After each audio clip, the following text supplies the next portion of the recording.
first of all, ask the questions, well, what do we need the skin of a car for anyway? What's it there for? Does it have to be made out of metal? Do we have to make it always in the same manner? Or is it there for different purposes than we thought?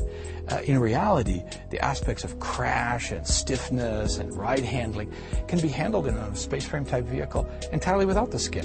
And therefore, to go away from a metal skin, to have a skin that offers different capabilities, can move, can do things that a fixed rigid structure couldn't do, can be lighter, made out of materials which require less energy to make them. That's something that the GINA Light model brings as a question. GINA is an acronym, a set of letters that stand for geometry, shapes, and function, how things work, in N, and as a way of saying infinite number, of adaptations, meaning there's a lot of change possible.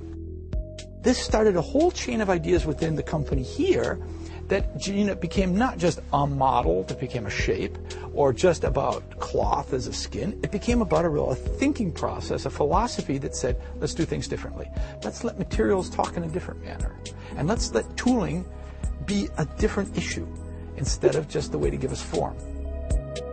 Well, one nice thing about GINA is the materials kind of lead the way. It doesn't take very much and you get an idea exactly what this car is going to be like.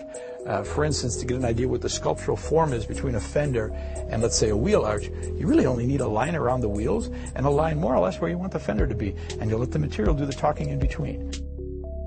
And then, just like you would if you were getting a suit made, you made the first mock-up, you made the first forms and patterns, you sewed it up, you tried it out, made another one a little bit closer, and when you finally got the final one, zip, you put it on. It takes about 2 hours to put the skin on this car.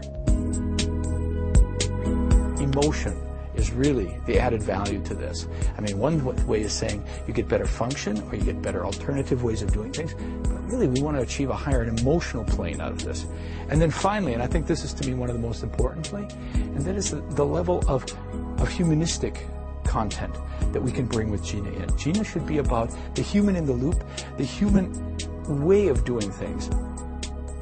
The GINA philosophy, in its short form, is about being flexible. Thinking flexible, acting flexible, context over dogma. That's it.